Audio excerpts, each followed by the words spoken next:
Broadcasting from the business capital of the world, this is the Podcast Business News Network. Well, here it is, February. It is the month of love. And anytime you mention Valentine's Day, February love, right away, you think about couples or another person. Well, we're not doing that today. We're talking about love yourself. Take care of yourself. Self-care. Actually, appreciate yourself and find those things that you do love about yourself, because it'll make things so much better for you and those around you. But sometimes it's not easy to do. And she can help with that. She's a certified clinical hypnotherapist, and she's with the Center for InnerWellness.com. And she's back with us, Becky Waters. Is it Waters or Walters? It's Waters, right? It's Waters. Yep. I don't know why I had a brain block there, but it's Becky. Becky's back. Hi, Becky. How you doing? I'm great. Thanks for having me again. Thanks. Anytime my brain stops, it's like, wait, question, and I don't know why I question that, but yeah. But the one thing that we don't do is really take care of ourselves the way we should. I feel there's a lot of guilt in that. Do you think that's one of the reasons why we don't? Interesting. I haven't thought about it that way. Feeling guilty because we don't care for ourselves. Feeling guilty for taking care of ourselves. So yeah, I'm going to go to the gym today. Yes, I'm going to go do this today. I'm gonna take myself for a massage today. You feel guilty that you're not taking care of others. Yeah. Or sometimes we don't feel worthy that we should be doing that to take care of ourselves. Yeah, because especially women, we're trained to be caregivers. That's what our whole life is about. I had a client come that she just had a baby, and she feels like, she literally said, my life is over. My whole now focus is on my child. And it was our first session, so I just let it go and made a note to come work on that. But that's an ingrained belief that we need to care for others before we take care of ourselves, or even if that's not even on the list, really. Yeah. If there's anybody that needs self-care, it's that mom. Right. But you go on the airplane, what is the first thing they say? If something happens, put your own oxygen mask on first. Yep. So that you can help. But we go help this person and that person, and we run around helping everybody else till we give out, and and then everybody goes, what's wrong with you? Yeah.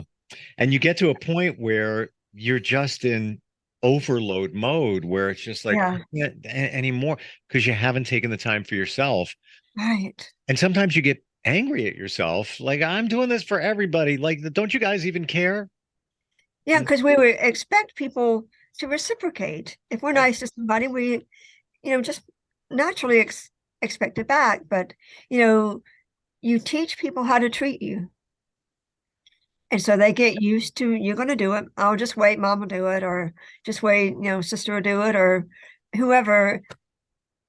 That's a really true statement. And my mom always used to say this, and she referenced it job-wise, but it's true in any situation. Yeah. If you let them, they will. So if you let people treat you poorly, they will. If you let your boss add 5 different things on your plate that you never agreed to, he will. Yeah. Say something. So you're right. Yeah. If you don't advocate for yourself, nobody's going to. Mm-hmm. Gone are the days when your parents stood up for you.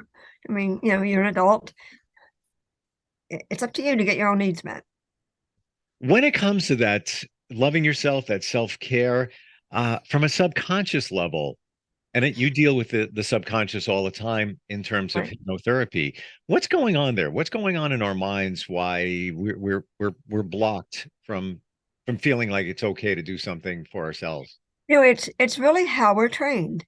We pop out. It's like a blank slate, and we model after their caregivers what it means to care for somebody. What does it mean to be a mother? What does it mean to be female? What does it mean to be male? What do you do when you get stressed? Or we take up the patterns, literally imprinted from the patterns, behaviors, all of that. and it just becomes a part of who we are. We don't have any filter system. It just goes in as part of the programming, how to be human. And this is the way we do it. Mm. And, and we just become that way. A lot of people, will become caregivers because, they have parents who weren't, from whatever reason, not equipped to fully take care of a child. And so a lot of times the children have to become the caregivers to the mother or the dad. And we do it because that's how we get love. Essentially, very bottom line, simplistic. That's a really great point, Becky, because I'll bet you a lot of people will put themselves in that role because they want the attention to feel that they're needed, and they just bypass themselves. Meanwhile, it would be perfectly easy to say, maybe to your partner, spouse, whatever, hey, take care of the kids. I'm going for a massage. I'll be back in 2 hours, and that's that. Right. But many of us don't because we want that attention or to be needed. And it's not when you're an adult, it's not a conscious thing. It's just something you learned early on. This is how you get love. Because as children, we know, we need that love. We know we need our people. And if this is what it takes, this is how I get attention. This is how I get love. Mm. That's something that you can uncover, right? Yes. It's those self-esteem beliefs. They are so ingrained because they start, from day one, literally planting those seeds. And they're very difficult because they just feel like that's who I am. That's how the world works. And it takes time to literally reprogram that thinking and feeling because that guilt does come up, like you were talking about. Yeah. Yeah. I like if somebody is saying to themselves, I don't want to take care of everybody anymore. You do, but not in that capacity. You want to Right, change it up. But I don't know why I do that.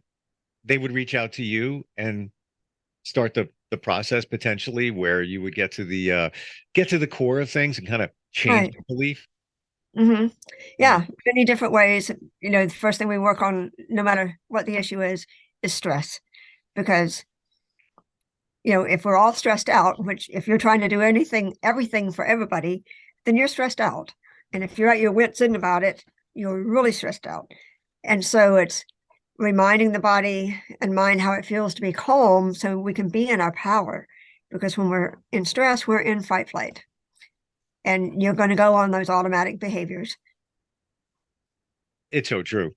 We're Yeah. creatures of habit. So Yeah. what's the path of least resistance? I'll go back to what I know. And if what you know is, the treadmill of just caring for everybody else, I'm gonna just keep doing that. I'm just keep doing that. I'm not going to take care of myself. You're not going to progress and you're going to be miserable too. Yeah. Even though it may feel comfortable because it's familiar, you know what to expect, you know how it's going to be until you change something, Yeah. nothing's going to change. Well, I always go back to this one thing that somebody told me, somebody very insightful, very intuitive. I left a job after many years, dream job. It was just time to go. I'm talking decades. It's time to make a change. And when I made that change, I had him on the phone. I'm like, well, what do I do now? This is all I ever knew. Right. It's it's done. Yeah. I was getting paid some severance and that was okay for the meantime. But what do I do now?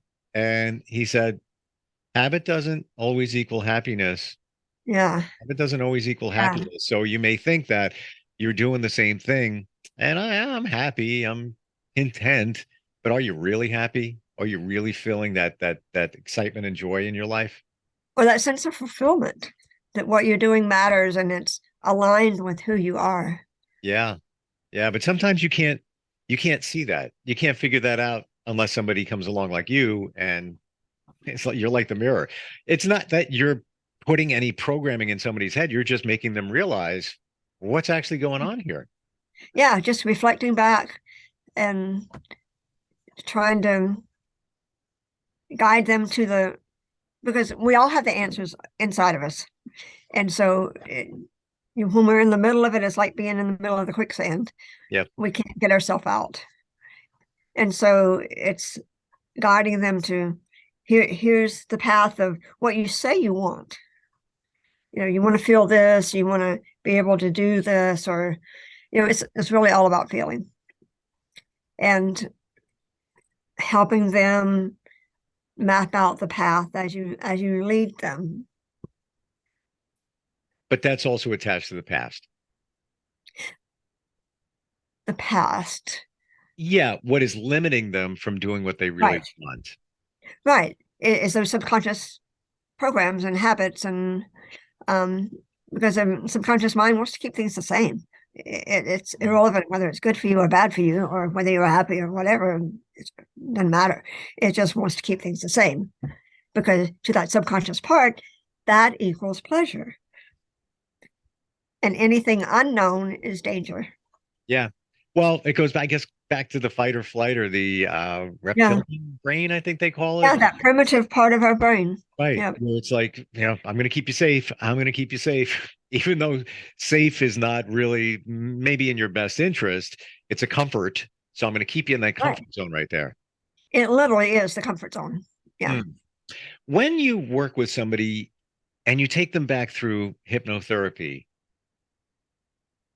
how easy or not is it for somebody to discover what we're talking about, where you take care of everybody else, you don't really take care of yourself? Obviously, there's a reason you're doing that, and it's probably from your childhood or from way back. How easy is it or not to figure that out when you work with someone? Most people have some kind of inkling, this is the way I've always been, or they remember their mother was, sick or had some mental illness or physical illness, and so they knew. They're quite aware now, looking back, that that's what they did. But but you can't help it, because or it feels like you can't change it, because and sometimes it's not so clear, but everybody knows. You look at the patterns to see how your life has been, to see what the struggles have been, and also to see, because if we're talking, then congratulations, you have survived. Right, exactly. And there are some qualities about you that helped you survive. What are those? And how can we incorporate those as you put the pieces together and figure out, what do you want? Where do you want to be? And how to get yourself there? And it's it really comes down to boundaries of saying, of being eventually feeling okay that, I need to be nice to myself. I need to give myself what I need to be my best, and then I can help others. I mean, we have the airplane example all the time. Stopped at a red stoplight with your foot on the brake and you're cussing the car because you're not going anywhere. Well, put your foot off the brake and let's move forward. Well, you said something very powerful, is the boundaries. And it's true. Like somebody said to me recently, and I kind of chuckle, but it's true. They said, it's okay to say no, and no is a complete sentence. Right. So you don't, just because somebody wants you to help them do something and you feel compelled that you have to do that, and that's your job, you don't have to come up with an excuse. Just no. Or I'd really love to help you this weekend. I can't, so I'm sorry. And you don't have to tell anybody why. Exactly right. Yeah. Let's just say hypothetically, let's say somebody's parent, let's say their mom would do everything for everybody. She didn't take care of herself. She just, took care of everybody else. Is it safe to say that her children or child could be the same exact way? Yes. Either the same way or the opposite. Because that's the way they're imprinted. I mean, we are imprinted by watching the patterns of our caregivers. In that instance, what would the opposite be? Somebody who is very self-centered and does only only thinks about Yeah, themselves. yeah, could be. Um, I I don't, this just off the top of my head, I have no statistics, but I would think that's more rare, or rather they don't come in for therapy. Maybe that, Yeah, I agree with you. I agree yeah. with you. And then, for those people who are self-centered, it's all about them. They're probably doing that to cover up something else, like a lack Oh, of definitely. self-esteem or whatever it might be. I'm going to Yeah. put the focus on me, right? Yeah. Either way, the self-esteem is affected in some way Right. Hmm. because a child just needs validation, especially early on, that, you know, we're glad you're here. You are perfect just as you are. You are wonderful, and we love you, and we're here for you. Right. And you don't have to try so hard. Just be you. Yeah, it's okay. And even the parents don't have to try so hard. Right. I was reading an article telling parents to kind of back off. Every moment is not a teaching moment, or, you know, you're Yeah. just okay. It's all going to work out. Um, Nobody's perfect, and we're all here to learn and to grow and to become the best version of ourselves. Can you give an example of course, no names or anything like that, where somebody had some challenges and you walked with them using hypnotherapy and then had a positive result? And it may be something that's loosely connected to what we're talking about. Um, I so think, many, yeah. so many clients, they all get jumbled up. There's all the stories. Um, Or how about and the most recent one? While we're talking about hypnotherapy, and again, it's all confidential. Nobody's going to know. Um, just that journey, what they were dealing with, and then what the outcome was, or well, current progression. Maybe they're not done yet. yeah, I mean, this one example keeps popping up in my head. It's about smoking. Um, that's a well ingrained habit with lots of associations, as well as that physical um, craving. But then that craving, though, is, we all have that craving because everything's a chemical response, and the chemical mix, this recipe, if we're grow up in this recipe of, I need to take care of others. That's how I get my uh, feelings of love. Or if I feel sad all the time, or depressed, or anxious, that chemical mix, that special recipe of whatever it is for you, the subconscious mind wants to keep that the same as well. And so, whether it's a physical thing like cigarettes or alcohol, or just that feeling of anxiety, it's a chemical mix.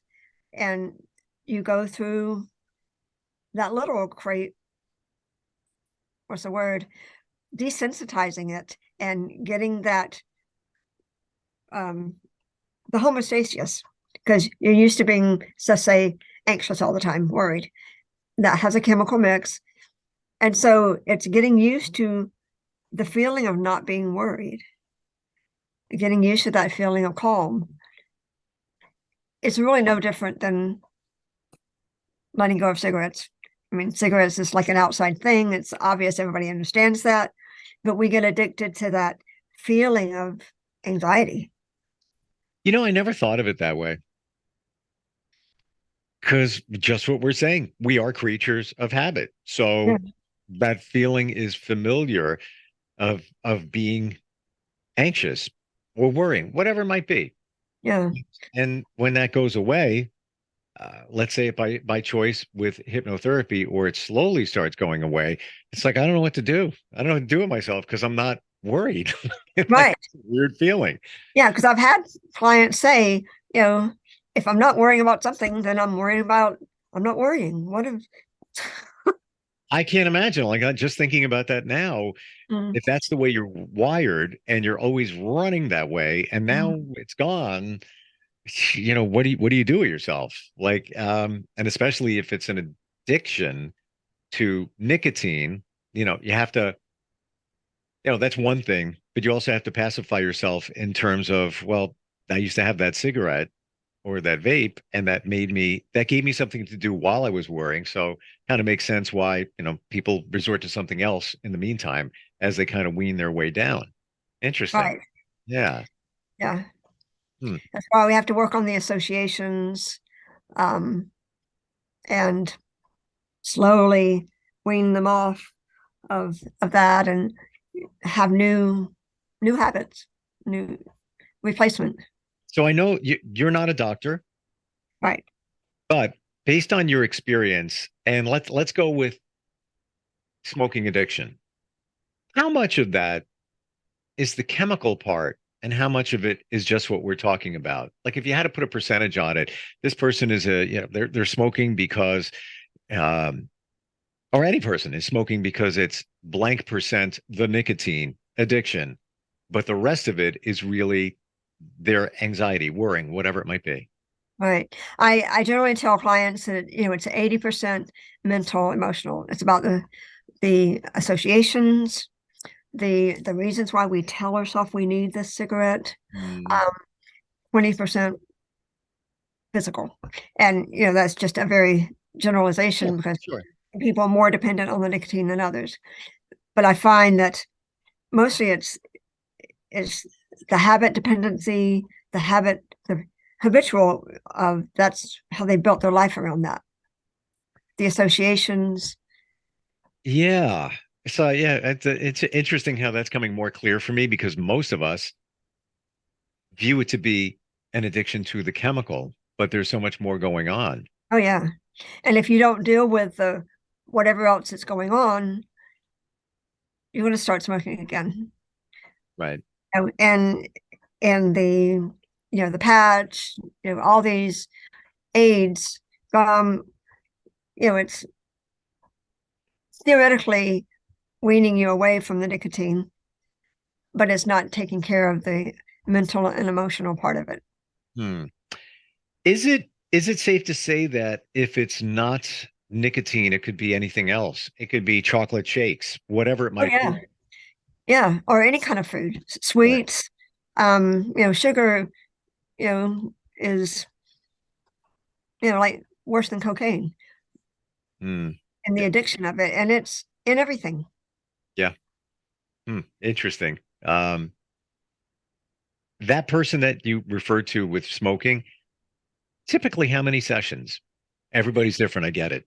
Everybody's different. In my program, the general program is 4 sessions where we're you know going through a process. The first session is a prepare to quit, preparing the mind and the body, setting up some new habits, some new a new stress tool other than the cigarette. I use EFT, emotional freedom technique, that the tapping in conjunction with that. It's a great, Hmm. great stress relief tool. Um, and so setting up new habits, um, and literally preparing the mind and the body to quit. And then we do reinforcement sessions, reinforcing, and if you do the homework, follow the plan, uh, retrain your mind. Like we're retraining the mind about how it thinks about things. And then the quit day session, um, some people can do it in 4 sessions. I've had people do it in 1 session. Um, if there's high anxiety or panic attacks, things like that, we Hmm. do it longer because we have to address the anxiety about it. Right. You just said tapping. Uh, I would love to, if we could, do an entire podcast on that. Would that be Oh possible? yeah, absolutely. And even Absolutely. give some tips of where you can tap Mhm. to release certain things. It's funny we're talking about this because I just downloaded an app, Oh, and yeah, it's a free app. Let me learn more about it. oh, okay. Yeah, but I have not even gone down that road in terms of tapping. So Well, What's it it's called? great. Emotional freedom. Emotional freedom technique, EFT. Okay. EFT. Yeah, I would love to talk about that. It's Oh, like, absolutely. yeah, it seems to be on more people's radar lately. Mhm. Maybe it's because of apps and things like that. And I'm sure that that app they want to upsell you on certain stuff, but just maybe learn the basics. But I better Yeah. learn too. Yeah, I'd love to do that. That would be That'd be great. awesome. So, your website, Center for Inner Wellness.com, right? Right. Hmm. Yeah. And if anybody's going through anything or even, hasn't truly found themselves yet in terms of caring for themselves or smoking or whatever it might be, Yeah. um, to learn more about you, it's a free consult. Yes. Yes. They can sign up on my website or just give me a call. Yeah. I'm looking forward next time we get a chance to talk about the tapping thing. Yeah. I don't Okay, know, let's do it. I don't know why we didn't do that already, but you know what? That's the way the Yeah. universe works. There's a reason for everything, time. Yeah, that'd be great. Yeah, I agree. Becky, great having you here, and we'll get together soon, okay? Okay, Thank thanks. you. We'll be right Bye-bye. back. Are you looking for even more of the podcasts and hosts that you love? The Podcast Business News Network is proud to announce that you now have even more ways to listen live. Check out the MyTuner Radio, online radio box, and Simple Radio apps on iOS and Android, or find us online. Search for Business News Network on mytuner-radio.com, or search Podcast Business News Network on streama.com and onlineradiobox.com/US. Take your podcast on the go and don't miss a minute of the action.